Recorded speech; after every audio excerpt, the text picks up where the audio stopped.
Anyway, welcome. Hi, everyone. I'm Carrie Cassidy. I want to say welcome to SG Anon. It's lovely to have you on my show again. I really appreciate you being able to continue to talk to me. Some of these people out there won't talk to me. They talk to me once, they'll never talk to me again because they say too much or whatever it happens to be. So it's great to have you here. So let's, there's lots going on. I know it got a little dark over on my side, because you're not on the screen, but it doesn't matter, I guess. So what do you want to say as sort of your introductory comments about what's going on? Honestly, Ms. Cassidy, the first thing I want to say is I appreciate coming back because we get to have these conversations and we get to ask some pretty tough questions and try to find the truth that's in the middle, right? And that's important. The events I think that are happening in and around the world right now, they're gearing up for some sort of escalation. We have Trump's rhetoric that is becoming a little bit more sort of cage rattling. We've seen Kim brought up a couple of times very plainly. I've done a couple of what I believe to be decodes, but even without those, Trump himself has brought up North Korea, the Asiatic powers in general, in recent speeches. We're seeing things with the sort of just overall ineffectiveness of the U.S. federal government getting even worse, right? Just today, Biden walking away from the executive order that he was supposed to sign without signing it and then returning pen in hand. So it's sort of a very clear signal to anyone around the rest of the world that has a strategic interest in sort of getting one over on the United States that this would be the perfect time to do something along those lines.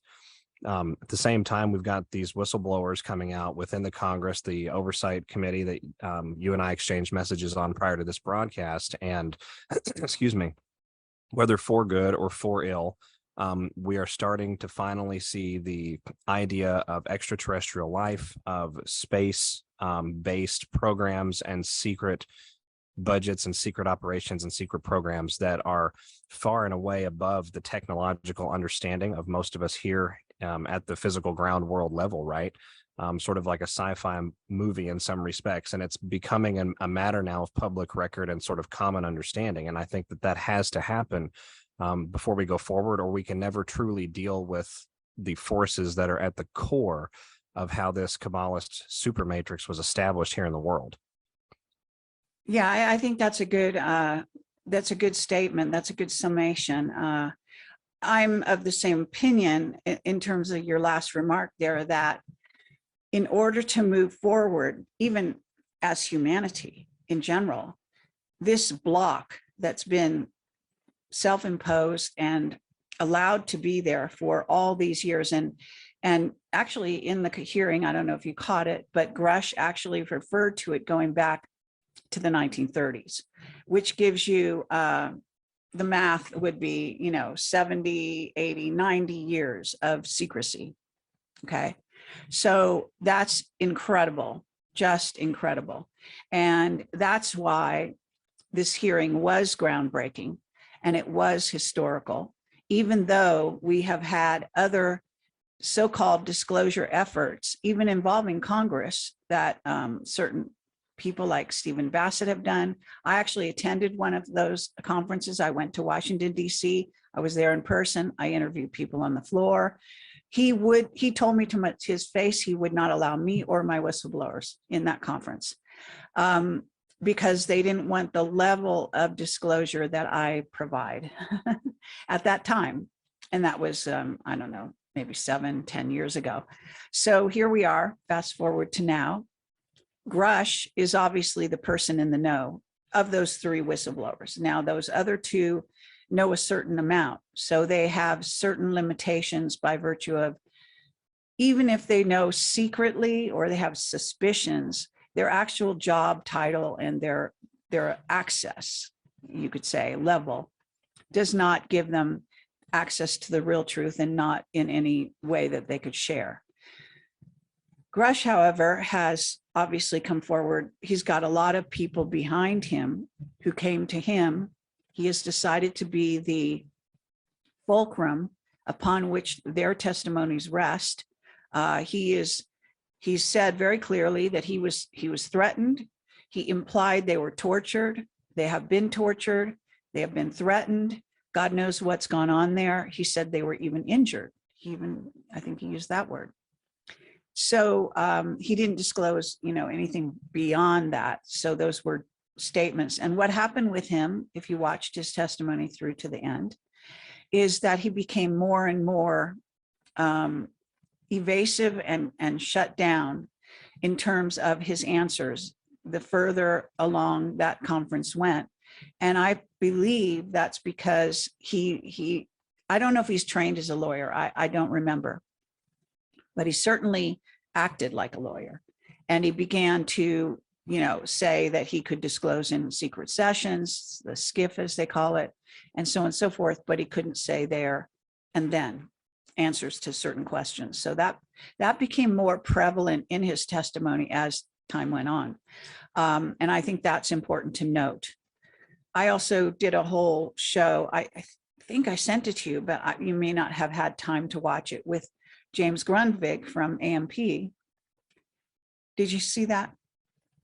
I got about halfway through it and I thought it was very well done. Okay.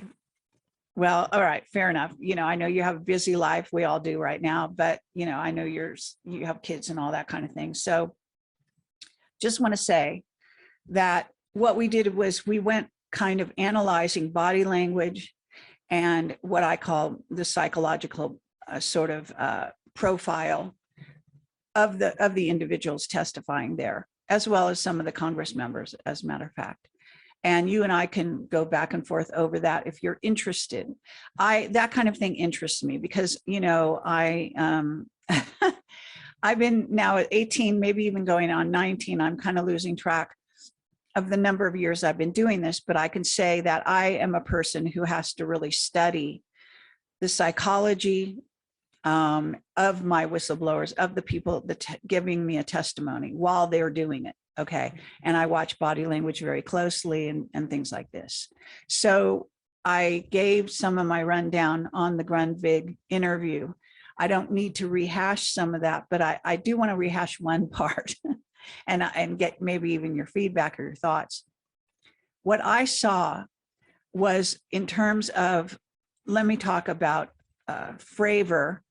And I'm going to let me bring these guys up on the screen, because one thing that we didn't do, we should have already done it on that one that I just did with Grundvig is bring these guys on the screen so that people could see which one's which, because there was a little bit of confusion. Unfortunately, they don't see fit to put their name tags or at least visibly on the screen, which I think they should always do. I think whoever's talking in something like this should always have their name front and center. But at any rate, these are the whistleblowers and some brief description of what their role is or has been in the military and in the intelligence world.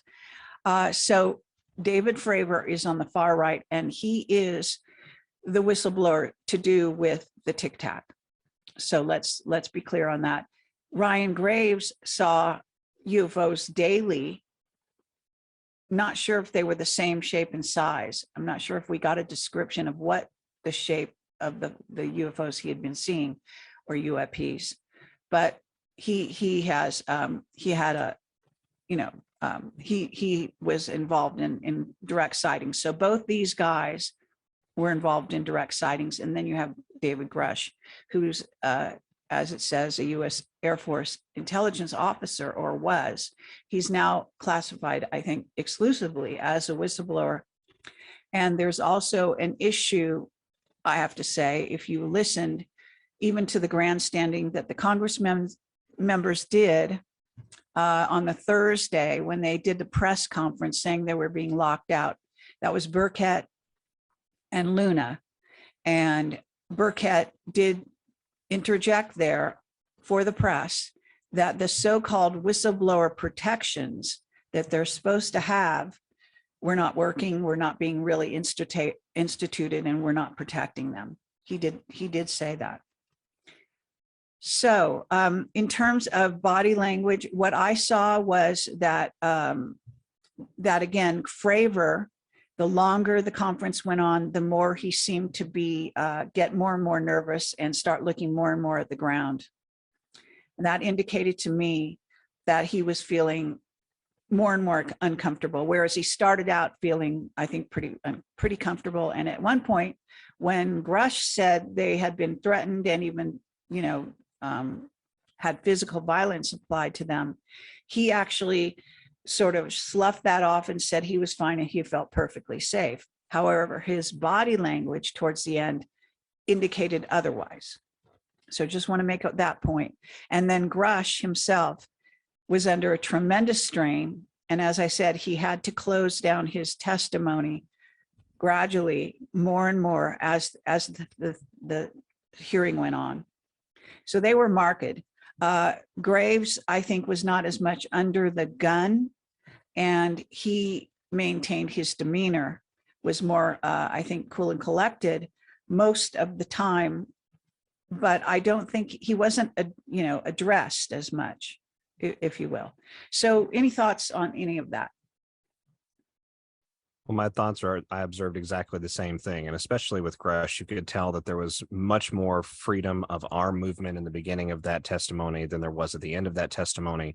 A tremendous amount of guardedness, almost buyer's remorse in some respects, if we can draw the comparison. And I think it's because when we're talking about these areas, right, unidentified aerial phenomena, well, what does that lead to? That leads to incredible mass understandings, several cornerstone understandings of society that are going to change and will throw off this cabal and any hope for power and control ever again, forever. The fact that we have sort of sentient brothers and sisters out there, right, and that some of them wish us ill, and that some of them, I think, are more compassionate and wish us to elevate ourselves and our consciousness. The fact that we all have a sustaining source spirit, that God of all things, right, and we have access to that. The fact that we have access to technological capability that we only see in movies here in the Western world and in most of the developed nations that have any sort of electronic access, right? And it's all controlled at the behest of a military intelligence community that is controlled by this secret space community, which we know is entwined with other worldly forces to enforce that particular will or some sort of an agenda. And so this goes very, very deep. We're talking about dethroning the actual cornerstones, right? The limestones on which the building is built. When we get into the truth about UFOs, extraterrestrials, what's actually happening with NASA, what's actually happening in Antarctica, what's actually happening in the very North Arctic Canadian islands, right? The things that are actually happening all around the world, and where a lot of this money that has been laundered through our government has actually gone to. I think this is, if I was those whistleblowers, and just from my own personal, perspective and viewpoint, this would be life-changing and earth-shattering to me. And I can't say that I wouldn't be a little cagey on the stand as well. Absolutely. Well, what happens is, I think, in terms of Grush, is that he became more and more aware, maybe all three of them did, that what they were saying on the stand could be used against them in another setting, a completely different setting. And that even though they're supposed to have protections in place, they obviously aren't really in place. And that on top of it, the nature of the questions and the impact of what was being said and the conclusions that were absolutely inescapable, especially by way of the last older man. And I'm sorry, I don't have his name, but I have a clip of him that I can actually play.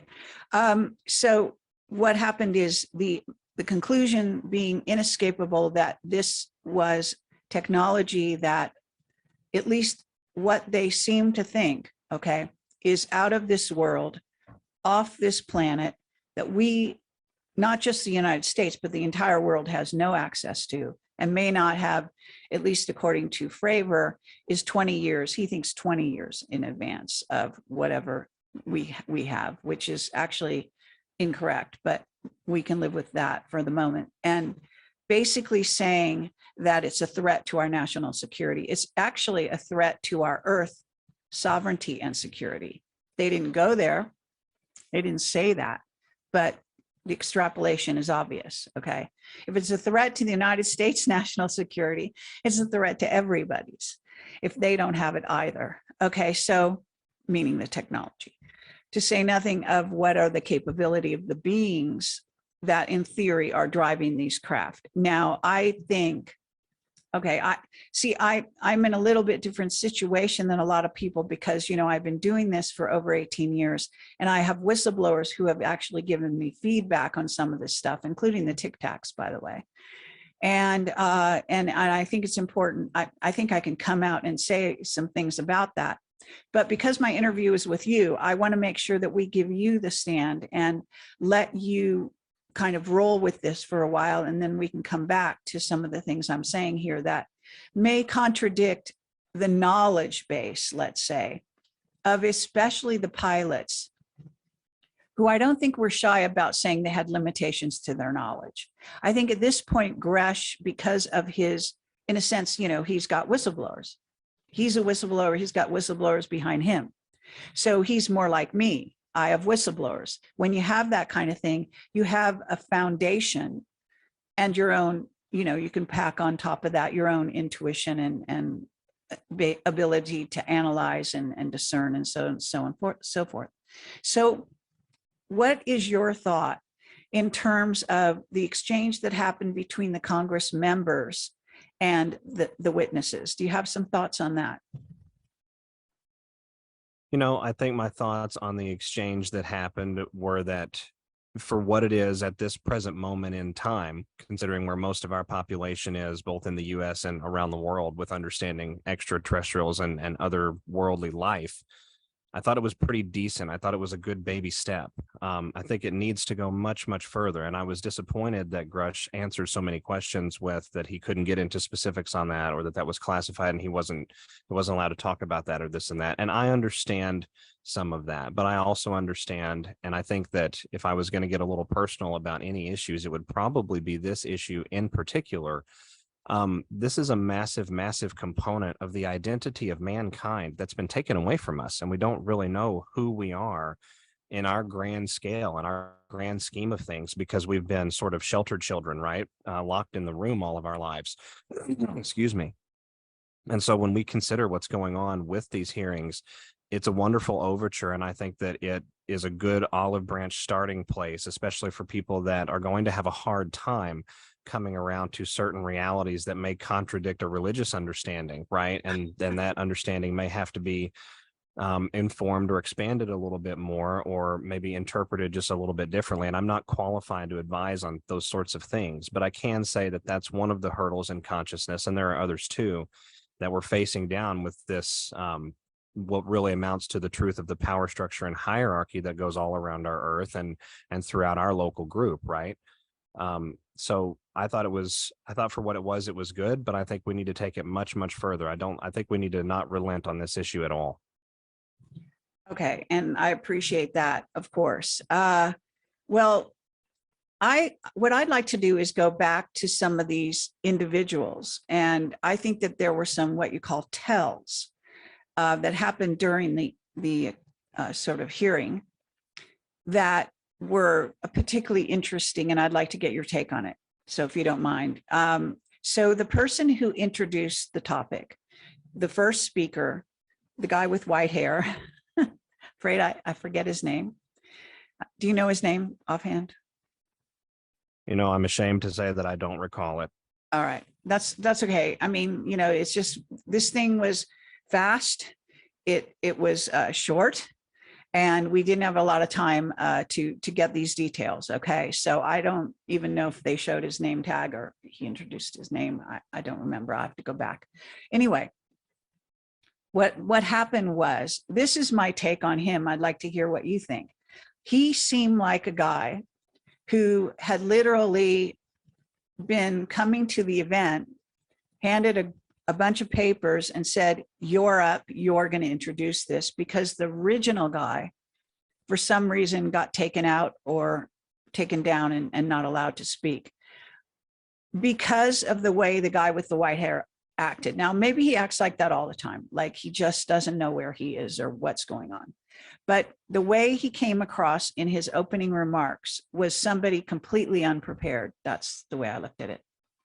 And I was very surprised when, just a little bit into his spiel, he actually got hit by, I think might have been a scalar weapon, frequency weapon, but he went silent. He went, as some people just didn't see this part. I don't know why, but I was watching, I guess, the live show.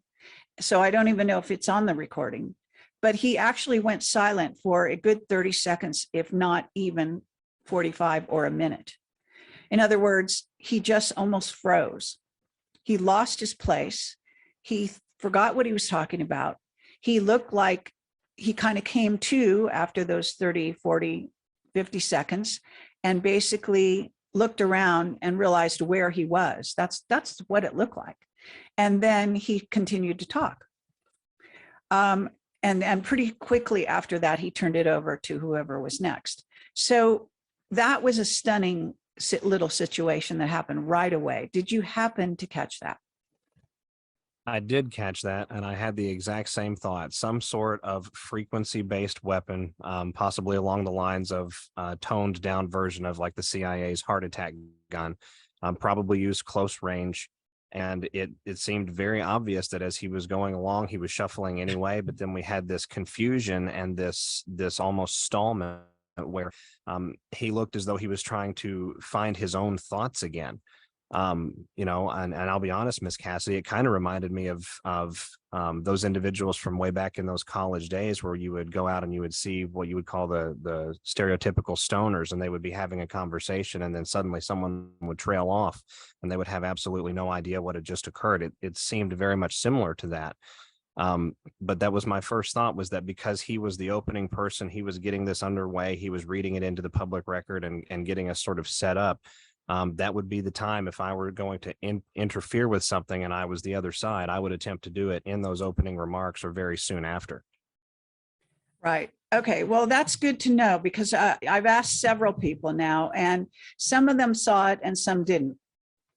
I don't know whether they either turned away from the TV at that, or the, video at that exact moment, or whether it's not actually been picked up and recorded, like they could have closed the gap in later renditions. So we'll have to go check that. So I would encourage my audience to check that in case they are aware of what I'm talking about. So then, aside from that, there is this issue about clearances. So what this group is the Congressional Oversight Committee, in charge of, if I understand it, national security and borders, which seems like it's kind of thrown in there, but as a part of the title. Now, they didn't even, when they marked this particular YouTube that was live, they didn't even put that it was the UAP hearing. They didn't even give it a title like that. So people that had seen the title on YouTube wouldn't even know. And now I sent it out to a bunch of people saying, this is going to be the hearing, blah, blah, blah. But if you're not paying attention, you would have seen that title for a YouTube video and never known that the subject matter was going to be the UAP or UFO subject. Okay. So that's important. Then the next thing is that their remit is all about national security. And a lot of people missed that. Somehow they didn't seem to compute. And I even had people who are sympathetic to the story, who have knowledge, tell me they were angry because it wasn't an educational video.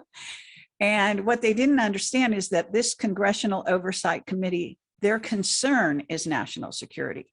So that by the end of the hearing, the concluding remarks, especially by this particular man, who I'll bring him up on the screen in a minute, he actually said, I think I'm the last one to come forward.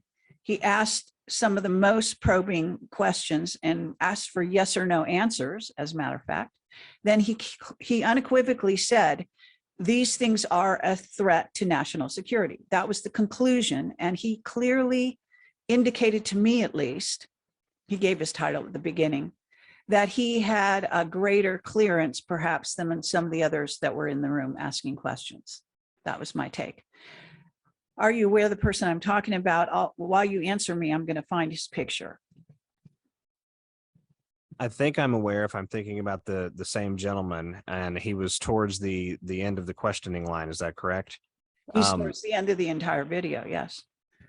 I think that honestly, my conclusion on that gentleman is probably out to the jury at this time, but I think that there's good bodily language and style to show that we have someone at the very least that has a much broader, more pertinent knowledge base to this key issue, because he was able to phrase those questions in such a way that he could get pretty much, by and large, the answers that he was trying to get. And the very plain statement about being a threat to national security, I don't think you're going to come out as a representative of the people or as a government representative, representative of the nation and the security of the nation, and say something like that without feeling like you have a good fundamental legal basis, a good fundamental power structure understanding, a good fundamental understanding of what constitutes a true threat to national security.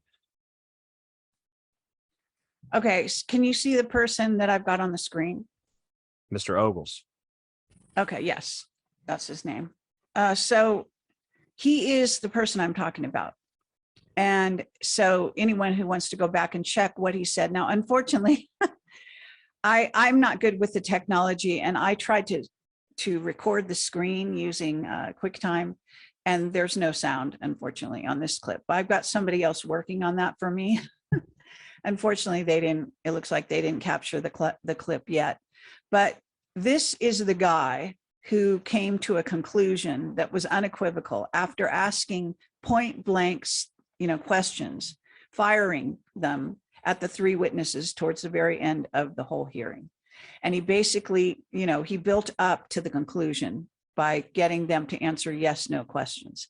Now, what was also interesting about that was that the people who, the whistleblowers, did not want to answer yes or no to a couple of his questions. They said quite possibly, things like that. In other words, they were afraid to say yes or no when the answer was clearly yes. Okay. And one of the questions that was asked, let me just say, was, did you think, had you had the equipment to do so, that you could have defended your craft and your crew? And the answer was no. Unequivocally no. And that was Fravor was asked that. When he was involved in the sighting, did he think he could defend himself if that particular vehicle, which happens to be this very benign looking Tic Tac, which I believe is actually a drone, but nonetheless, he said no, they couldn't have defended themselves had it turned hostile.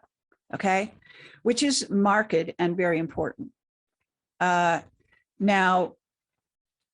these kinds of questions and answers, and there you can actually go through from beginning to end and find priceless question and answer sequences, right? Where the answers, they could not get out of the answers, and the answers from the pilots and Grush had to be basically, it's a threat to national security. Primarily a threat, and by the way, this is a sighting that has been so cleansed, and so basically they chose the least UFO looking UFO, which is the Tic Tac, which basically looks like a child's toy. Couldn't be less threatening in my opinion, and also has two antennae, by the way, and that they basically were told, had to say that it could be a threat because they didn't know what the technology was that allowed it to maneuver the way it did.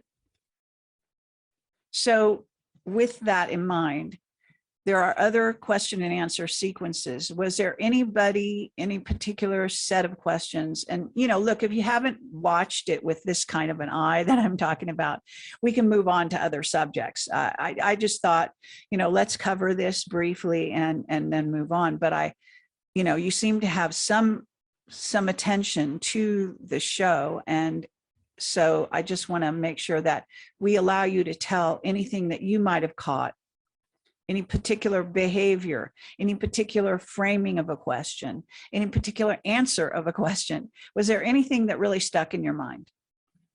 Actually, yes. When we were watching that whole sequence, and I forget the questioner, but I remember Grush saying that he was the first whistleblower that he knew of to come out and reveal this sort of level of information, this sort of expose of what was going on behind the scenes with the U.S. government. And I don't think that was 100% true, if I'm not mistaken. If I'm if I'm not mistaken, we have several others that have done similar sorts of things. I believe one of them's name was Colonel Curso or Colonel Kelso at one point, back several decades ago. Or so. And so I thought that was unusual because it would seem to me that Grush, having his exposure, his expertise, whatever that happens to be, whatever access he probably has, the defectors, if you will, in that circle, I would think would be on the lips of everyone. We would certainly know them by name, right? And so I found that interesting. I'm not sure if that was designed as a sort of self-securing and protective maneuver for reading into the public record, and there's plausible deniability that's built into that. But I thought it was fascinating that that statement was made, and then the discussions that he was having with the female representative, can't remember her name, but she asked some very pertinent questions. Is it Luna or is it the other woman? Luna, I believe. Asking these questions, and I can't get into the specifics, but I'll tell you in the sessions in between, right? And I thought that was fascinating, and she seemed very genuine in, yes, we're definitely going to have these conversations. I'm definitely going to have people on my staff and myself, and we're going to be there. I got that sort of energy off of it, if you will. It seemed very genuine. It could be scripted, I don't know. But I think that those two things really stood out to me, and I really think that this is probably going to kick off a much larger discussion to come. Yes. Okay. Let me address the first thing you talked about, which is Grush saying he's the first witness to come forward at the level or the depth of information that he was revealing, which is actually not true. And it's not true because I've been doing this for 20 years and I've got plenty of whistleblowers who have come forward over those years, and they are military and they are intelligence agents, both current and former, and they have revealed this level of knowledge. Okay. So, and information, and it's all over my videos. So if you don't know my videos, you're not going to know that, of course, but there are other places they have come out, which is even the Stephen Bassett hearing that he had in Washington, DC many years ago. It was all recorded and put online. I'm actually forgetting the name of the conference, but it was a disclosure conference. And like I said, I was there in attendance, in person, saw the whole thing, and actually interviewed some of the witnesses on the floor as well. So Grush knows this. I think he'd have to be deaf, dumb, and blind not to know this history. He doesn't have to have watched my videos per se, but my witnesses, some of them are extremely famous, like Command Sergeant Robert O. Dean, or Bob Dean, as we call him. Bob Dean's testimony as a member of SHAPE headquarters in Europe, and his breaking of his security oath, and the countless number of interviews he's done over the years, and he has passed on since then. And especially his CAMELOT interviews, I have to say, because he says, I made him a rock star, contradicts Grush's statement completely. Now, I think that Grush, first of all, let me tell you that this is not the only place that he said that. He actually said that back a couple of months ago when he did the News Nation interview, and it was quoted in newspapers that way, that he was the first one to come forward disclosing this information. Not true. So let's clear that up right here and now. And I understand that you're correct in catching that. And I have to say is, what's the motivation? I think the motivation is that as a state's witness, if you will, he has been coached on what to say and what not to say, obviously. And I think at this point, it's kind of driving him crazy. He showed signs of stress, marked stress towards the end of the session as well. And I actually think that whether he was before he started the session, I think he definitely was by the end of the session afraid for his life. He acted like a man who suddenly realized that his life could be in danger, serious danger. And this is more of a military way of thinking about it than how you or I might think about it. So I think it's very important to say that that was a false statement. But why? Because they are told, look, the last thing that what we call this, I call the secret government, the secret space program, want people to know is what Grush actually said in the hearing, to his credit, is that this secrecy has gone on since the 1930s. That is so important because we're looking at what is in essence 90 years of lying to the American public. So what they want to do, they really want to do, is kind of make this new wave of UFOs and disclosures as if it just happened. And even they can't even do it with the Tic Tac because that's 2002. And now I'm going to tell you a piece of information about the Tic Tac. I have a very good witness that he's an investigator, he's very well known. He's been doing this like me for God knows how long. And he's very credible. He's interviews, his primary area is aerospace, but he has not only a picture of the Tic Tac, but he has testimony about it going back to 1967, believe it or not. And it has the exact same appearance. It even has those same two antennae. However, he thinks that the rivets that he had back in 1967 could have been like there's a new rendition that doesn't have rivets. Maybe that's the only change, I don't know. Again, and he and I agree that it's a drone, by the way. And that technology is actually, I was told by a whistleblower right after this story came out, which is after 2002, and my whistleblower is a very high level whistleblower, said that it was one of ours. Now, obviously, Fravor doesn't know that. Certainly the technology demonstrated is out of this world, but these people, and the elephant in the room, what I would call, is the secret space program that has been going on since the 1930s and has been reverse engineering alien tech since then. And Grush did testify that his witnesses and he were aware that they had reverse engineered technology. That was one of the clear statements he made during the hearing. So what does that tell you? It just tells you that the Tic Tac, that's like the only visible UFO type vehicle they will show you. They didn't show you any pictures. You know that the internet is full of UFO sightings. It couldn't be more full. I think they said at one point that UFOs and sex were the two predominant things that people made videos and talked about on the internet. And indeed, that's probably still the case. Okay. So with all that data and with all the military data going back 90 years, this is the best they can do. It's incredible. It's a cleansed, controllable sighting. It was basically a demonstration. My whistleblower told me at the time it was a demonstration for the Chinese to show them what we could do. Now, obviously, Fravor has no idea about this because again, nobody in that room would acknowledge that there's what I call a secret space program that operates way above secrecy, normal secrecy of any kind, way above Congress. Congress is now face to face with a secret government that they don't control, that controls them. This is the first time they're acknowledging that. They probably know that. Okay, those members must know that, right, behind the scenes. But this is first public acknowledgement of that. So we're really talking about a very interesting demonstration of what some of the people who have even had sightings and been involved in the military think they know versus some of the reality, and that Grush actually knows better, right? The real truth.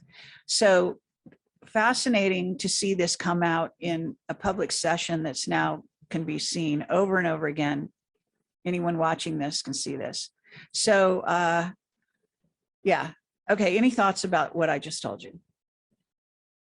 Well, I think it's absolutely fascinating that you believe it's a drone, because in my initial research into this object, I was starting to see those exact same sorts of patterns, and I'm intrigued by that. And it seems like it's reverse engineered technology, right? And we know that most of the things that we have in today's day and age actually came from that reverse engineered process beginning around the turn of the 20th century, right? Mm-hmm. I think one of the most incredible things that Grush stated when he said that or one of the most incredible things that comes from Grush's statement where he said that this has been going on since the 1930s. So you're talking about, like you said, 90 to 100 years nearly at this point. The amount of money, the amount of trillions of dollars necessary to sustain the lie, to sustain the narrative control, to sustain the lens, right? Academia, science, research and development, technology, government programs, both public and non-public. The amount of effort needed to keep this one particular reality from we the people of the world, and it's not just the United States, it's we the people of the entire earth, is sort of staggering, I think, in scope. It's staggering to try and comprehend that. And so that tells me that this is an extremely important area to these idiots that have always been in control and that have been in cahoots with otherworldly life forms to enslave the world. This is a very important arena for them, and we are sort of blowing that narrative open now. What comes of this, I think, from their side, with whatever influence they may have left in key sectors, can only be desperation. Being able to shut down this caliber of information is almost crucial, unequivocally necessary for their survival, because it invalidates so much of our understanding of how the world works and what the true nature of reality around us really is. Right. So what you're emphasizing here is the amount of money and the years of secrecy, and God knows what that has done. Not to mention, by the way, the number of whistleblowers who have been killed for disclosing. Absolutely. And God bless them. Exactly. So, and Bill Cooper is one that's quite well known. He wrote a book called Behold a Pale Horse, which is still available out there. But arguably, I've had a number of my whistleblowers be killed, die early. Brian O'Leary is one. He was given a fast-acting cancer and died within a year of us making it was supposed to be a follow-up TV show to the conspiracy theory with Jesse Ventura. We were supposed to be the ones dealing with aliens, myself and my former partner, Bill Ryan, from very early days. And that show was shot. I was there when our director got an unequivocal offer from the CIA to control the show. He turned it down. He was subsequently fired, and our producer was fired and replaced. The show then basically was re-edited and went on the shelf, and was only shown one Friday night when we happened to catch it because of our devoted following who were watching this particular channel. And we got a copy of it. So we have had a copy of it on our website ever since. If you want to see the TV show and you haven't seen it already, it's actually fascinating, and it involves all our witnesses, and we co-produced it basically, although we didn't get paid for that. And there are a number of sort of nefarious machinations that went on behind the scenes besides that. But the bottom line being that this information and the efforts to disclose and control, and then control whistleblowers who come forward is notorious, at least for us in the circuit who have followed this all these years. And it is markedly important in terms of, this is just another matter, but it's not even to do with secrecy. Catherine Austin Fitts, which is a financial person, you may be familiar with her, she used to be the housing secretary, apparently under, I don't know if it was Nixon or somebody else. And basically, so she had some inside knowledge of working for the government, in essence. And she is now a financial expert. She has her own website. I think it's called Solari, starts with the word Solari. And she publishes a financial report every month or whatever it is. I've interviewed her a few times. I happen to know her level of knowledge was much less than mine and my whistleblowers, but still she was educated. And I even know a person who educated her, and I'm not going to say his name, but he's known in the community, and he's known in Washington, D.C. area, let's say. And I believe it was him, invited her to view an alien body, and she refused to see it. because she didn't think she could psychologically, I guess, handle it. But at any rate, she has come forward over the years to talk about what is called, in essence, the secret space program budget that involves our expenses, an unchecked and uncharted list of expenses for technology that we've been developing and reverse engineering over at least the last 60 years, since it's been maybe documented in a certain way.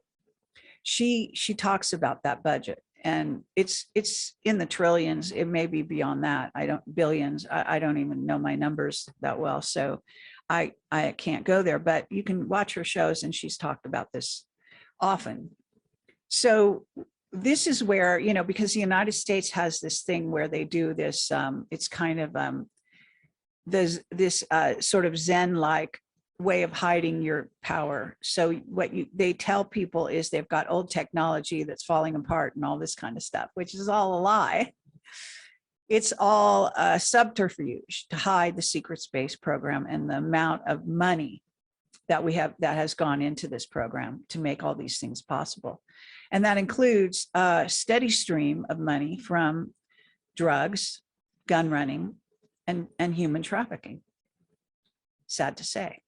So when this was not disclosed in this conference, obviously, but I've been disclosing about this, and my whistleblowers have been disclosing because they work for these people, okay? And many of my whistleblowers, especially the older ones who have come forward with the most information, have spent at least 40 years of their life working for these people and come out under, threats to the friends, family, and so on. And in some cases paid for it, either with a child dying. You can't prove these things. It's very hard to prove that when somebody's killed, how they die, who killed them, right? But the evidence is substantial to, weighing on the side that these people were not just threatened, but they were killed. And in some cases, they just simply died early. Pete Peterson is one of my more well-known witnesses who basically testified on a conference, actually several day in-depth discussion that then came out in 3 interviews, one that I did, one that David Wilcock did, and one that my former partner, Bill Ryan, did. Of all 3, Pete Peterson called me up and said to get rid of mine. He said it was an embarrassment and I should, take it down. But of course, that was the one that contained the most important information, as is how they operate. Anyway, he claimed that he lost business because of me, and all this kind of thing. I do know they killed his wife. She met an early death, and then they killed him, I believe. So there is a trail of bodies that go along with the secrecy. It's not just secrecy. Absolutely. And that's why I think that this coming out into the public space in the way that it has, and especially at this point, right, where over the last 3 years, we've seen what is arguably the largest segment of the population in different nations around the world collectively simultaneously asking the big questions, breaking away from this mind control matrix in some form and fashion, right? People watched the events of November 3rd of 2020 and realized there's no way this guy lost that election. And then the events that have come after that have given so much stir and concern and have resulted in so many different interpretations, right? And here we are, mid-2023, and we've been discussing the idea that we're not alone in the universe, that Roswell was not an isolated incident, that they don't spend trillions of dollars and decades worth of resources and manpower to hide something for no reason. And we're starting to ask these questions now at the level of power, at least optically from what we're seeing in the narrative, that actually count. I have my doubts that the United States Congress in its overall capacity would be by itself able to break away from the control of this secret government. I'm not 100% certain that can actually occur. And we've, if you've watched any of my content, and I know that a lot of people out there find it a little controversial, but I think there's some implicators, or some indicators, I should say, that show that there's some sort of struggle going on behind the scenes to have that control, to have that power, to have that lever pulling ability, right, and break away from this secret government that you're referencing. But what we're seeing, I think, is very docile, and I think it's worth highlighting, like you did, that the process we're going through with unveiling what is true about the nature of otherworldly life forms, other sentient beings, the technologies that they have access to, the technologies that have been used, reverse engineered, and then weaponized, right? Frequency-based systems that came around in the 20th century and early 21st century, of course, highly weaponized against the human being, primarily derived from extraterrestrial technology. And so when we look at this, how significant these events are to where we're at right now, it's sort of the, like you said earlier, and I think it's the greatest term to describe this issue. It's the elephant in the room. We get a lot of discussion in the community about the war in Ukraine and the optical events happening in different narratives around the world, and the kinetic events happening in Africa, right? We talk a lot about cultural events and military events and election events and Trump and all of these other things. And we're not talking a whole lot, I don't think, or certainly not at a high volume level yet, about who's really in charge of the puppeteers, who really pulls the handles at the top levers of government, who is above the banksters, who do the banksters pledge loyalty to, right? And fealty to. These are questions that we have to ask all the way to the top of the pyramid. Yes, and very well said. Absolutely. And this is part of the problem, obviously. It is stunning that it's taken this long, I would say. And I guess you could say a tribute to the powers that be, whoever they happen to be. And I have to say that, I just wrote, I don't know if you saw my recent article, but I wrote in no uncertain terms, the fact that the white hats are also part of the secrecy, sadly, that they have not been seen fit to clue people in to even what they know about the real controllers behind the scenes and the secret space program. And I'm sure that is by virtue of some kind of an agreement, either within their ranks or with the controllers themselves, that they would be allowed to kind of persist and that Trump would be able to run and all of those kinds of things by agreement with these powers, whatever you want to call them, because this is unequivocal.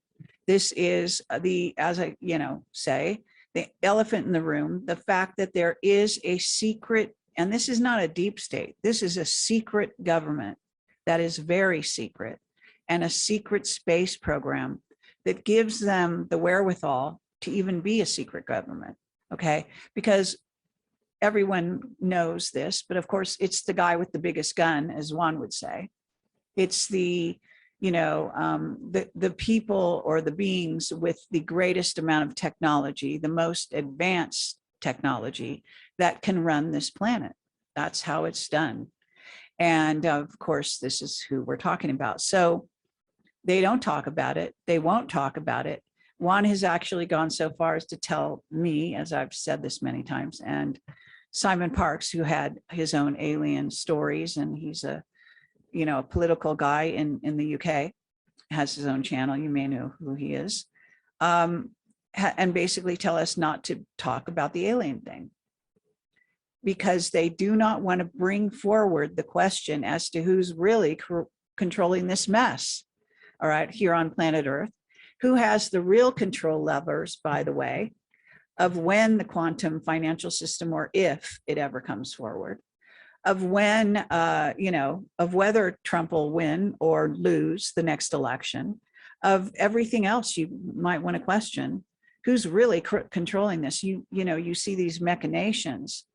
I'm told that Patrick Byrne and what's his name, the Sheets guy, Mike Lindell. Yeah, Mike Lindell are slated to give this big outing production somewhere around the 16th or 17th of August to out the real data behind the steal of the election for once and for all. I hope so. I hope that does happen. But even behind that, you see, who controls the CIA? You have to ask yourself that. Who controls these agencies, these mega agencies? Who controls the mega companies? I was told at one point that the CIA is controlled by one alien. One. I mean, take it for what it's worth, whatever you like. That's what I was told. It's an interesting idea. I know that Dulce was controlled by one alien. Still is, probably. And that particular alien considers themselves to be, it's a funny term, but ET royalty, entitled to control such a place. A very diabolical and horrible place where they're using humans in cages and doing reverse engineering and child trafficking and human sacrifice galore.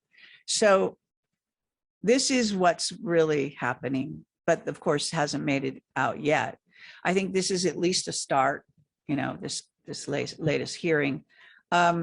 But yeah, we don't know the real controllers. And unfortunately, even the white hats who could have come out with some more disclosure probably aren't at liberty to do so because their own lives and their families' lives, I'm sure, are on the line. So it's like you're between a rock and a hard place, no matter what you do. And I think, to get back to the hearing, Grush actually felt that way at times, right? It absolutely looked that way. And I think that's probably going to be our whistleblower experience all the way through this process, however long this lasts, because we're now seeing them not even hide it anymore, right? The silent assassination of the lady that visited President Obama with regards to 9/11 and the plane crash that occurred a week later, right? These sorts of innocuous details, sort of very unfortunate, seemingly disconnected events, except if we go back and look, she was on a plane that the tickets had been given to her by the 44th president himself. And so I think we're seeing that on display now, quite frankly. I think we're seeing that highlighted in a big way. The IRS whistleblower situation, the crypto millionaire that was just found recently hacked up in a sack in Argentina. The other individuals that have disappeared, Dr. Gal Luft, who is on the run, fleeing for his life, has very damning information on Biden and Burisma and all of these different deals, right? And so the individuals with the UAP information and the type of disclosure that you're talking about, it is, I think, very much a familial-based situation, right? Am I going to come forward with this information and better mankind and risk losing it all, losing my family, losing my kids, losing my life, my livelihood, having myself financially destroyed, right? These sorts of things. Just look at Garrett O'Boyle with the FBI, right? And what they did to him just for the sorts of revelations he had. And that was only about what was happening within the agency. That had nothing to do with the true controllers at the top of society. And so I have to admit, I was hopeful by 2023, we would be a little bit further along in the process of understanding who we really are.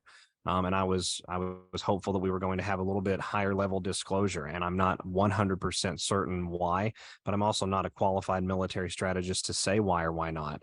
I can say that the fact this hearing came out in the way that it did, that we had multiple sort of reconfirmations from these gentlemen bouncing off, informing the information that they were giving to the panels, and we're reading it into the public record, and this was publicly accessible. Of course, it wasn't carried by any mainstream news outlet, and in any normal country, it would be a bombshell, right? The story of the century, but not here in America. But it is available out there for people, and the information, I think, as far as breaking that glass of innocence, that understanding that the world you live in is maybe quite a few fractals short of what it should be, consciousness wise and interpretation wise. I think this was a good first step. I'm cautiously optimistic to see what happens from here. Okay, so I do want to get into some world events, and I want to get into the Project Bluebeam idea that this is also a setup for what we know of as by the name Project Bluebeam, which is a fake alien invasion that I was told, unknown in certain terms, was supposed to happen actually a few years ago. So they're late. but better late than never, I guess, from their point of view. So the bottom line being, Randy Kramer, again, is the whistleblower who came forward in Yelm, Washington, to tell the audience that within 3 years, the military had decided to do a fake alien invasion, in part because they were sick of the gap of knowledge between what was true and the military and who was really running things, I guess, the secret space program, and the general public here on our planet Earth. That at least is the philosophy.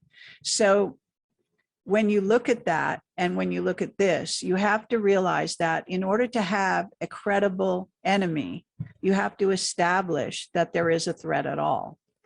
And therefore the giggle factor had to be removed, I believe, in order for them to move to their next stage. So this, I think, is being allowed to happen primarily to allow for the next step, which in their book would be in essence a fake alien invasion where they control the narrative and where they're going to show on your local TVs real so-called invaders that they then battle and defeat, all of whom that they built anyway, and some of which might be holograms, some may be biological entities, and I think in theory they will be insectoid. That's just a theory. I think it's interesting that the Tic Tac itself looks like a container that you would put bugs in. So that could be like the reason they have been using that instead of the traditional UFO, of which there are zillions of sightings, or even the reptilian craft, which are long and narrow, look like a cigar. And then there are many different renditions of craft out there for the public. So any thoughts on all of that? My thoughts are actually that I agree with you 100%. And I think Blue Beam is coming into play very soon. And this seems preparatory for that outcome. It's no coincidence that we had the information about Blue Beam drop. I believe it was in the mid 90s, 1994, 95, where we were discussing this whistleblower that had come forth and stated that Blue Beam holograms were going to be used to stage some sort of end times invasion and usher in a new world order, right? Right. 1996, David Rockefeller gave that speech at that meeting discussing the new world order, thanked the media for their deference in the process, was outlining some of the finer details, and they discussed extraterrestrials as a venue of control, as a means of establishing control. I find it fascinating that the film Independence Day with Will Smith was produced and released just up to and then in the year 1996, the year of 95 and 96, right, with release date in 96. And so the exact same time that we're seeing this discussion about ushering in a new world order, H.W. Bush was very clear about that. There was no sort of confusion when we go back and we look at the speeches made and what the goals were with reallocating the military budgets and beefing up the budget of the CIA and other things like that. And so we've seen, I think, Blue Beam style technology just recently publicly in Dubai as well at one of their great fairs or the great exhibitions. I know we saw whales just a few months back, or just a couple of months back anyway, in some sort of entertainment form. And if you weren't any the wiser, you would believe that there were blue whales swimming across the sky right in front of your face. And this was a cell phone video, a TikTok video. Looked like it had been recorded on a cell phone. And so I have my doubts that they were able to edit it to such a degree. And we know that these sorts of technologies have existed for the entertainment primarily of the elite at the top for a long time. The individuals out there, if you've ever seen Thor 3, the Disney Marvel movie, the Ragnarok movie, where they have a character played by Jeff Goldblum who leverages hyper advanced technology and species for his own personal entertainment. That's sort of the same lens that we're talking about here. So Blue Beam, we have very good evidence to show that it is coming. It was used once already. It is a very effective technology. It's low orbit based primarily, from what I understand. It can generate whatever necessary image and including the acoustics necessary for that image to carry forth into reality. It's kind of like tricking your own lying eyes. And I think it's very possible we see this used. Independence Day, that movie with Will Smith, the timing it was released on, I just don't think this is coincidence, Carrie. They always tell us. Yes. Now, let me just interject that one of our famous whistleblowers, John Lear, who's a famous pilot from the Learjet family, he testified, actually, I think it was to Congress, but it was to some important body, that the 9/11 planes were holograms. And I've got a whistleblower who said the same thing to us. And they basically, so that is that. I mean, this is a pilot coming forward telling absolutely the truth as he knows it. He also, we introduced us to a guy named Norm Bergram, who is a famous person who worked in the deep state in Moffett Field for his entire career. He was in his 90s when I interviewed him. He has written a book called The Ringmakers of Saturn that's available for free on the internet. And he is a person who told John Lear that he was in Palo Alto, which is where Moffett Field was or is. And by the way, I was born there. And basically that he saw an airplane come very low over a freeway and go very low over an overpass and then blink out. That in essence, it was a hologram that he could not distinguish from reality. And John Lear said the same thing about a conference he attended where the person giving the conference on stage walked off stage and then blinked out. And they all thought he was completely real. So the technology, and these are years ago, this is really, this is like, I don't know if it's 10 years, but it's probably at least 5 or 6 or 7 or whatever. Maybe it is 10 because of COVID. I forget years now. But at any rate, just saying the technology has existed for a long time at this point. What kind of technology they will really roll out, how advanced it has become, I don't know. But they certainly have the technology to do such a thing at this point. And yes, the indicators are, again, this conference was very important. See, in a funny way, they're between a rock and a hard place. They have to give disclosure so that people will believe their fake alien invasion. Otherwise, they would laugh at it, you see, even though humans are dying. Now, Randy Kramer told us that 1 million humans would be collateral damage within the United States as a result of this fake alien invasion. And as I said then, and I'll say now, is how are you going to have a fake alien invasion without the real aliens coming forward and piping up, taking part, interfering, the good guys, the bad guys, the whole gamut, right? So it's highly likely that it's kind of like opening, well, Pandora's box. First of all, you can't close it. And secondly, you may try to do something for your own purposes, your own devious aims. But at the same time, because the subject matter is so vast as to be all of the beings and all of the universes and all, to widen to unlimited scales, you open Pandora's box literally, and anything could come out. And some of it could be to your benefit, and some of it could actually take you down. So it's a really interesting conundrum for them, but they've had to do it because they want to roll out Bluebeam, in my view. So I agree with you there. Anything else you want to say? Let's look at the rest of the world, and because I know you've been focusing on a lot of other things. Any sort of thing that in terms of world events, and I do want to mention, because I don't think you brought him up, is Obama's chef having died, which is probably a person who was about to become a whistleblower. Must have tapped into some very interesting information and is dead. Very, very clear, very unequivocal. There we go. So any thoughts about world events other than Bluebeam and the latest conference that we saw? Well, I mean, I was actually going to discuss the Obama chef on the next broadcast that I was able to get onto, and this just so happened to be it. And we've seen now some information coming out, right? The police report having information completely redacted, not even entered. The fact that he was in 3 feet of water, come on.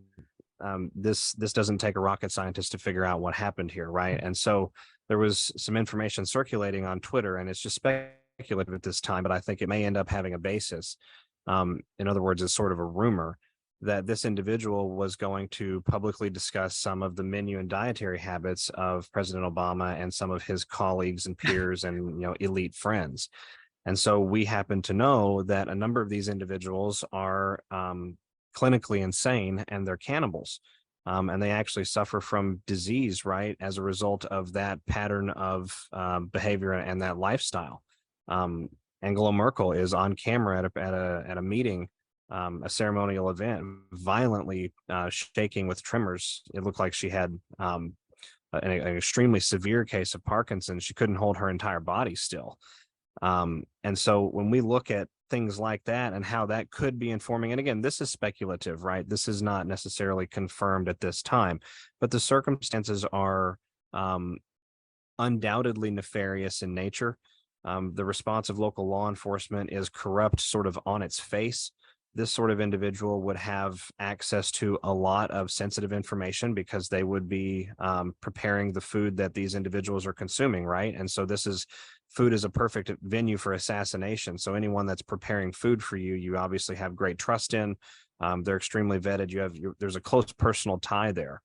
But you and I both know that in this particular deep state mafia, personal ties mean absolutely nothing. If you turn, or if you're at risk of turning or defecting, they will extinguish you in a heartbeat without question, because it's sort of the nature of the beast.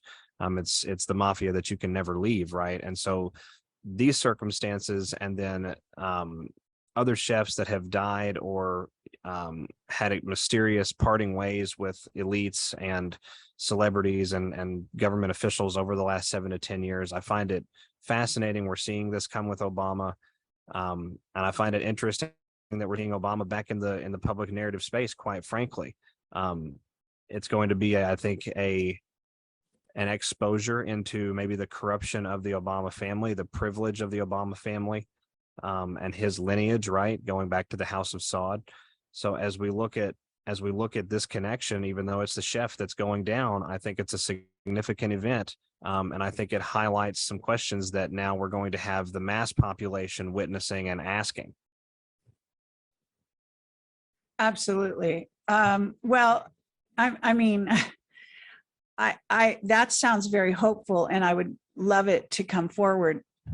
The only thing I would say about that is why or how do you think this will happen? And that brings me to another question that relates. According to Phil G, I'm going to call him, he has a show out there. Some people believe him, some don't. And he said in a recent show, it was brought to my attention, that 7 days, within the 7 days right prior to the hearing that happened, that they had done the EBS, they announced the EBS, they put it in motion, and they were stopped by the dark side. That is what Phil has said. And the idea here is that, according to Phil, the dark side played their last card. Now, I don't believe the dark side has a last card, personally.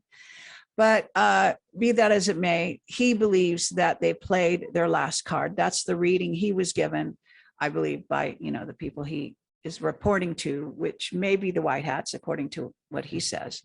Have you heard that? And do you think it's because of that it will happen, and that this information you're now giving is going to come forward? Because I find it very hard to believe that information is ever going to see the light of day, but it could. I had not heard that. And on its face, I mean, I don't know. I would have to research it. I can't really offer an opinion or comment on it, but I can say that the Niger government in Africa did announce an emergency alert style broadcast. They confirmed a successful military coup of the deep state president in that nation. It was actually his own presidential guard that placed him under arrest for crimes against the state and the founding documents for that state. And so it's possible that we had something like that occur silently and it was shut down or disempowered. I would have to research it more. I just don't really know. As far as last cards, I have my doubts on that particular topic for the exact same reasons I think that you just highlighted. We're fighting a Hydra that's 6,000 plus years old. They've made it a sort of a lifestyle to stockpile anything and everything that they can. They've hoarded anything of value, anything of importance, anything of superior capability for as long as they've had control. And a couple of brief times in key areas that they didn't have control, they quickly reestablished that control. You know, we look at the 19th century, for example, and the fact that we had electric driving cars that were pulling electricity out of the ether, and they were able to shut down that entire reality from the history books. And several generations later, we had no idea that that was even a thing. So like you, I don't necessarily believe they have a last card. I think they have desperation moves and high level, what you would call sort of punch to the gut cards or punch to the face cards that don't do them any favors, because unless they have total control of information and narrative in other areas, they're going to awaken the population rather than succeed in whatever nefarious goal they're trying to succeed with. I think the problem that we've had in this process so far, and I think President Trump even highlighted this when he gave the speech at the hangar on his way out in January of 2021. I don't think it was a speech. I think it was a statement where he came out and said that he would be back with us again soon. Hopefully it wouldn't take too long. And so that impression, when I go back and I look at that video, having lived the last couple of years, I think to myself, well, are we dealing with, or were we dealing with perhaps a much more entrenched, much more expansive enemy, right? Julian Assange says that 98% of all governments everywhere will come down if the full status of the corruption, the full measure of what they've been concealing and sort of sitting on for generations actually comes out to the people of the world. I am cautiously hopeful, though, and you know, this sort of dovetailing onto the podcaster you were just referencing and the content he stated, I am hopeful that we are sort of establishing an information grid, if you will, where some sort of emergency alert could actually go out and bypass the control arm systems if necessary, right? We, the people, are sort of becoming our own news networks. We're becoming our own alternative to the Five Eyes intelligence surveillance system, which we call our smartphones and our data networks and our technology. But at the end of the day, I think that if we're going to have any sort of emergency alert style situation happen, it is going to have to come through in a very powerful manner. And I think it's going to have to come through in an unequivocal way. And if we're not in a position to do that at this point, I would say that we still have a little ways to go. Okay.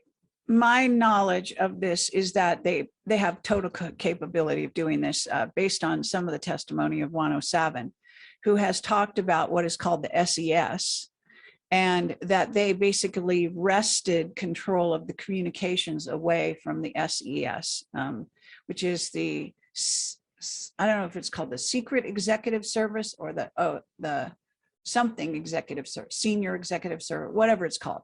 You know, the SES. Are you familiar? Yes, Secret Executive Service. Okay. So so that basically he said that unequivocally, and they said that a long while ago, actually. And there's reason to believe that actually they did that when Trump went, well, this is my way of looking at it. Trump went into hiding in NORAD when he basically locked down NORAD. There's reason to believe that the real Trump is perhaps, you know, has been in hiding most of the time, coming out on occasion to maybe make an occasional real appearance. But I believe, you know, anyone that would have half a brain would see it like that Trump has to be protected because their desire to kill him is just so paramount.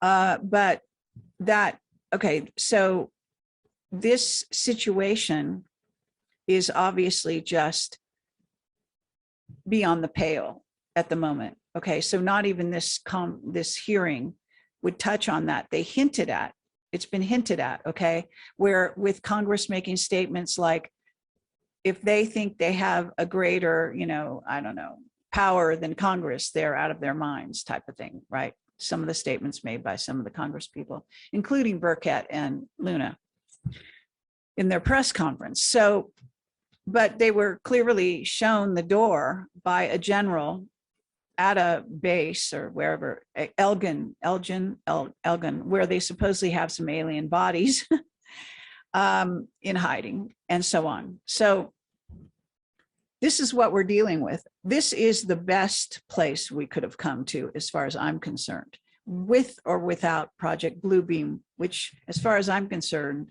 you know, bring it on. Because I think when you do something like this, like I said, Pandora's box, you're going to bring in all these other things. So you know how good manifests on the planet, or God, if you will, if you know how God works. God works through negative activities as well as positive. You know, you get light out of darkness, you know, and even the the white hats like to say, you know, from dark to light. So the bottom line here is that indeed, any amount of disclosures along these lines is heavily leans in favor, I think, of awareness. And anytime you get a greater awareness in the population, I think you're headed for good things down the line, regardless of how it happens. A positive event, a negative event. You know what I'm saying? So I think that we're in a good place. I do think that we are waiting to see what is going to happen next. I think we're right on the brink now of some major activity. Juan did say he thought nothing would happen until the third week or the last week of August. I'm not so sure it's gonna last that long now, because I think in some ways this conference and what it ended up to be, instead of just a dog and pony whitewash, it actually came to some interesting conclusions, unequivocal conclusions that could change the course of history. And therefore, I'm not so sure that they were completely aware of how this was going to play out. Any thoughts on that? You know, my thoughts on that, I think, are that third or fourth week of August is probably optimistic, right? I think we have to look at the events that are also being planned by other nation states who have high-level military intelligence access, like Russia, and this counteroffensive that's supposed to be coming in mid-August. What better way to distract from a much larger disclosure than to start a world war?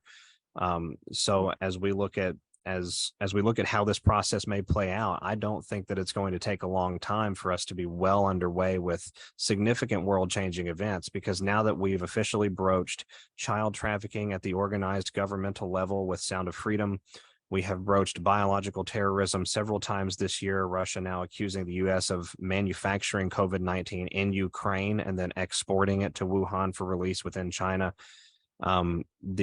The aliens, the UAPs, all of the extraterrestrial discussion that's been going on all year long, now being capped off with high-level whistleblowers. Tucker Carlson came right out and talked about extraterrestrial life being real on his inaugural Twitter episode, his Tucker on Twitter episode 1, which received more than 115 million views. And this is an individual who is not known for being conservative, right? He's very much a more progressively social individual. He's very middle of the line. He does I think an extremely good job of just kind of saying it for what it is and giving his own personal bent on it, but not changing the content of the information. And for him to come out and say that, I think it garnered a lot of attention that was not anticipated by either side when we consider this back and forth power struggle. Humanity is, I think, primarily good, but we have been incredibly brainwashed, and we are having a difficult time, I think, in some respects, coming back into our own power. But we have to do that if we're going to take back the reins of our nations. We've not held the true reins of power, save for a couple of instances in history, in more than 5,000 years. We have to come back and be able to do that. And these drips into the much larger space, I think there does arrive a point where we have some diminishing returns, and we need to consider turning on a larger faucet or pulling a more dramatic series of events, or maybe forcing the other side into a more dramatic series of events so that we can get across the finish line in our generation.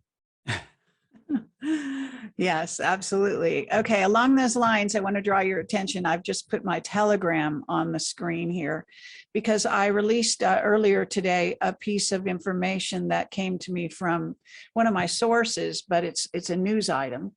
And that is that the Japanese are now warning the US that a Pearl Harbor style attack from China and Russia could happen. I don't know if you saw that item. I believe it came out today. But at any rate, and I think that's interesting, like of the pot calling the kettle black, as they say, where we're talking the very people who created Pearl Harbor at the behest of the United States and Churchill, the UK, is now warning us that we could have another one. Are they trying to warn us that they're also going to help with this one, or are they trying to get out from under any kind of blame being focused on them this time around? Is kind of an interesting point of discussion. Are you aware of this? I am, yes. I actually had a chance to look at the article earlier. If I'm not mistaken, it's from 2021, but I find it fascinating that it resurfaced at such a time as this, when we're talking about Chinese military-aged males pouring into the U.S. southern border through trafficking lanes in Central America. And we're over there clearly rattling nuclear sabers in the Pacific, clearly irritating the North Koreans, I would venture to say purposefully, because it seems so callously done by parking one of our boomers in a South Korean port. We know we have photographic evidence and satellite evidence to show that the Russian Navy has steadily been sending frigates, corvettes, small level warships and destroyers down from the Kamchatka Peninsula area into the Pacific theater with China, running increasingly more aligned, coordinated drills with one another in that area of the world. And if you're China and your goal is to shock and awe campaign into an island and very quickly capture and control that island, right? Because the quicker you capture it, the more efficiently and the more steadily you can defend any sort of attempted recapture against that. What better way to do that than to sort of knock the United States out of the fray for a moment with something like a flashbang grenade in the face, right? Something that is a surprise, it's a distraction, it's very shocking, it sort of requires all of the attention of the U.S. Government, the U.S. military, right? And so I believe that it's very possible we see a Pearl Harbor style event executed by China. It would make absolute sense, considering that the CCP espionage network has done nothing but infiltrate us for going on 4 decades at this point.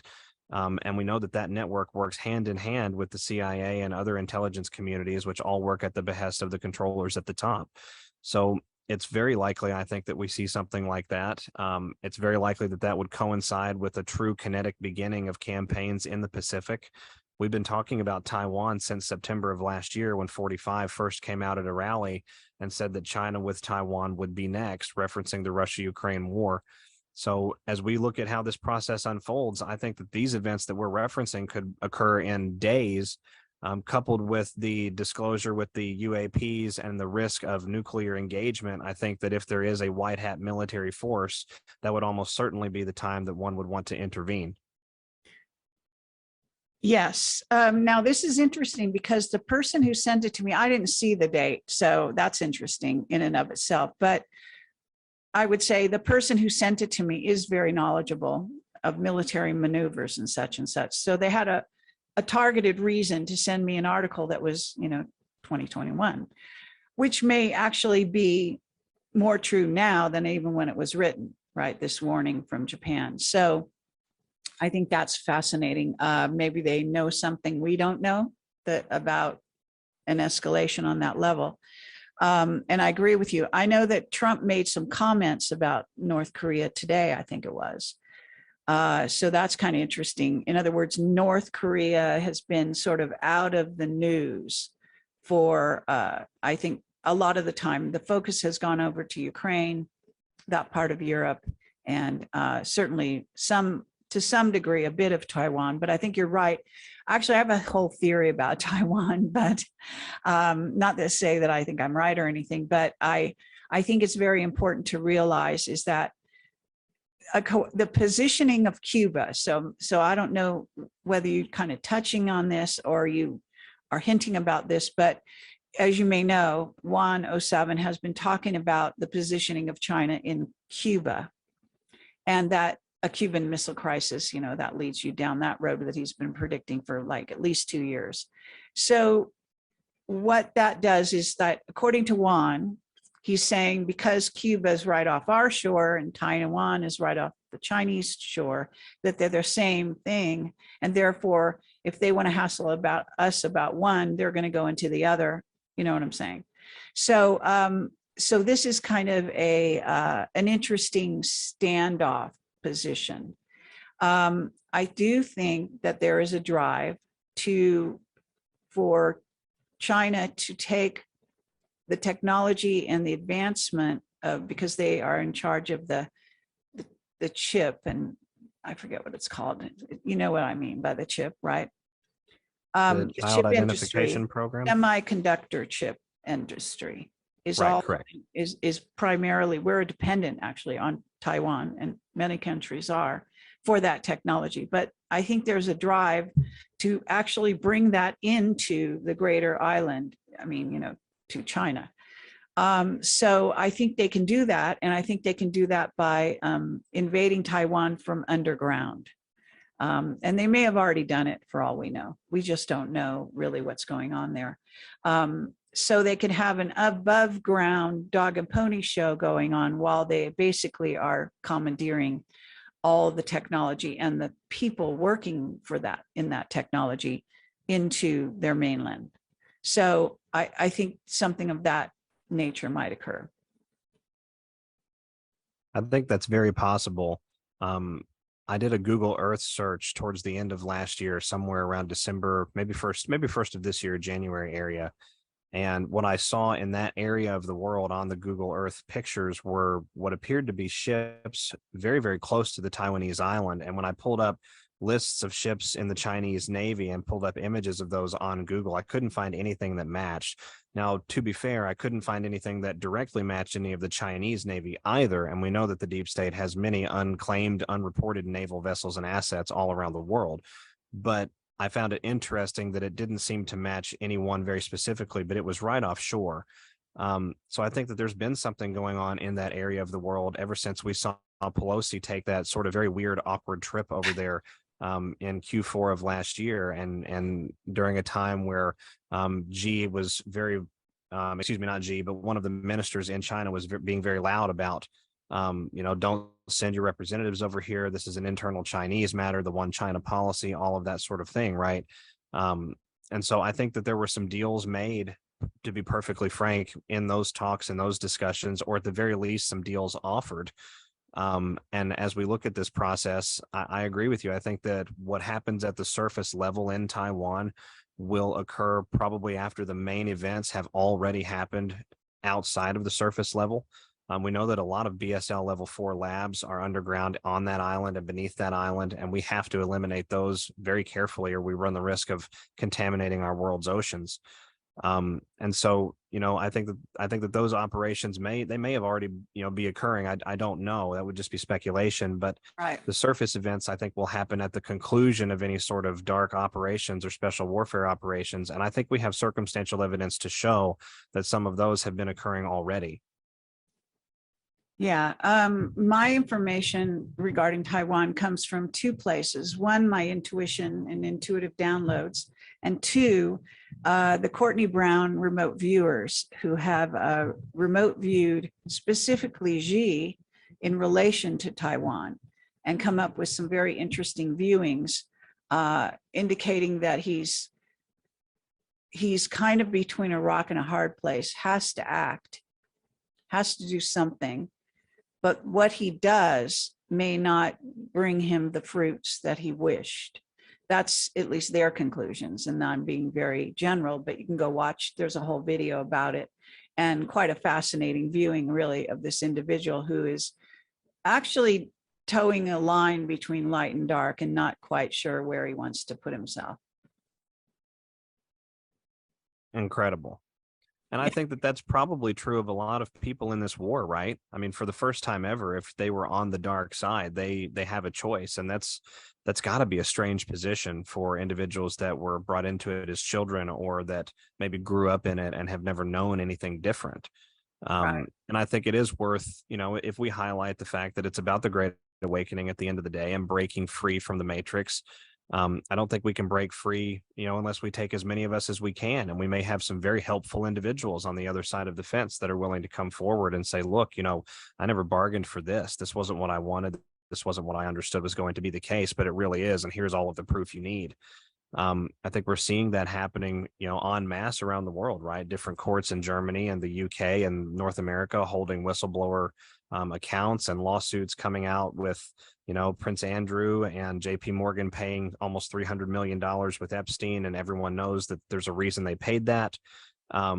And so, it's sort of, I think we're off to the races, if you will, in some respects. And the more help that we can get, the better off I think we all are, because at the end of the day, and I like how you point this out on your broadcasts more than others, it really is a very serious war that we're in. And we really only have one shot at this. We're in an information age.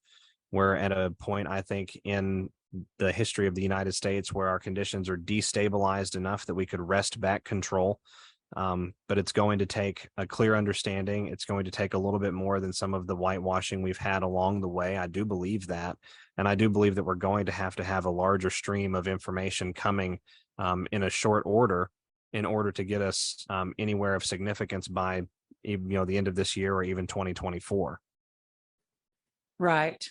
Okay. Now, in terms of that, and I'm going to let you go very shortly here, but I just have one last question because you brought up 2024.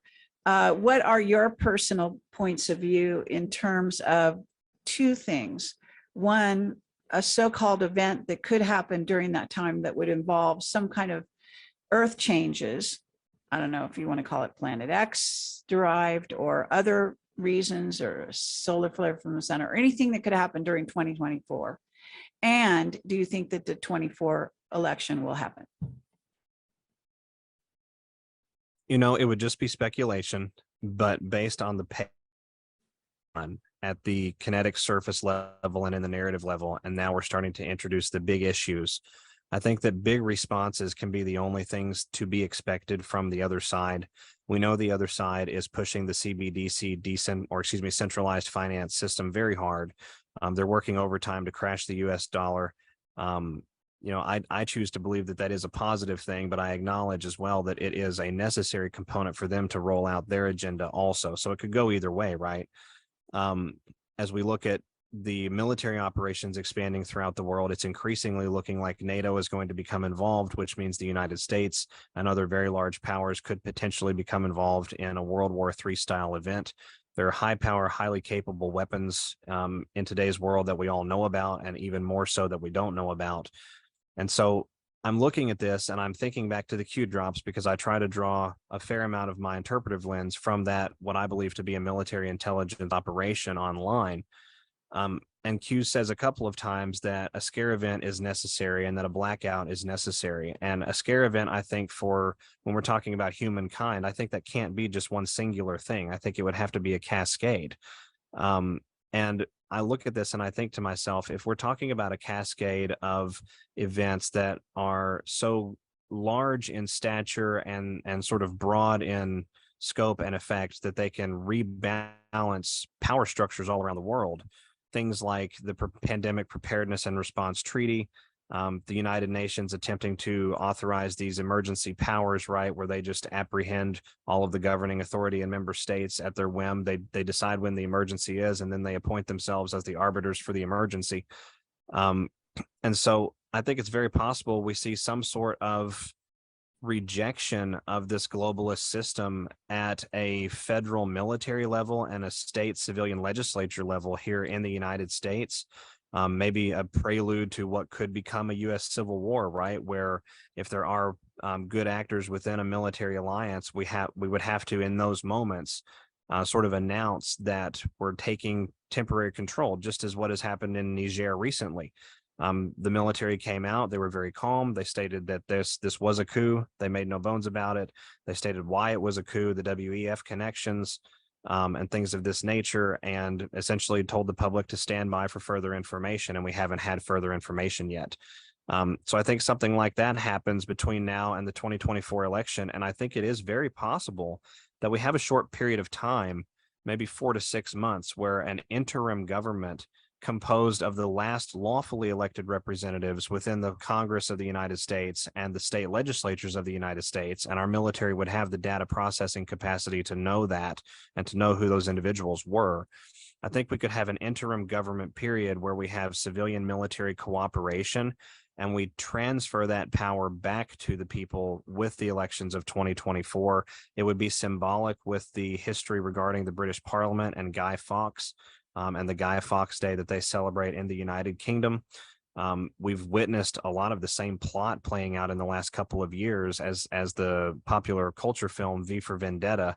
And one of the things that we've not arrived to yet is the transfer of power back to the people in that particular film, which is sort of happens with fireworks, actually, to tell you the truth. So the parallel is there in that regards as well. So this, again, this is just speculation. But I think that the date, November the 5th of 2024, Trump calling 2024 the final battle, Nostradamus prophecies referencing the last half of 2023 being as close to the apocalypse as humankind will come in this age. I think that this is a fascinating, sort of dovetailing of all of these things. And I really don't know, Carrie, but I know that we're going to be in for a tough ride. And I know that, or I'm hopeful, I should say, I don't know, but I'm hopeful that on the other side of this ride, we will have a much more ignited fervor as one, we the people, to begin talking about the issues that really, really matter. Okay, well, that's fun. It's fun to hear some of your thoughts about, what could happen and how you tend to see it. So that's very interesting. All right. Well, I think, this has been a good discussion. I hope people have enjoyed it. And I hope you've enjoyed it. Is there anything, parting remarks you want to make? Nothing in particular, except to say that because we're now seeing some of this level of disclosure taken to the mainstream or the alternate mainstream space, and we have other individuals like Tucker and investigative journalists at the Russia summit just recently out of South Africa discussing de-dollarization around the world. I think that we're on pace for an acceleration of events, a noticeable acceleration of events. And I try to keep the faith out there, but at the end of the day, remember to use what I would call your lying eyes, right? And your best sense and your intuition, and always research things for yourself. It's a disinformation war. But hopefully on the other side of this, we can finally establish, perhaps for the first time ever in our history, what really is true about our world. Yes, for sure. I think that has to be a byproduct at the very least, even though I'd like people to lead with it. But yeah, thank you for being here and for sharing your insights. So, I guess to the journey and onward and upward. And again, thanks everyone for watching.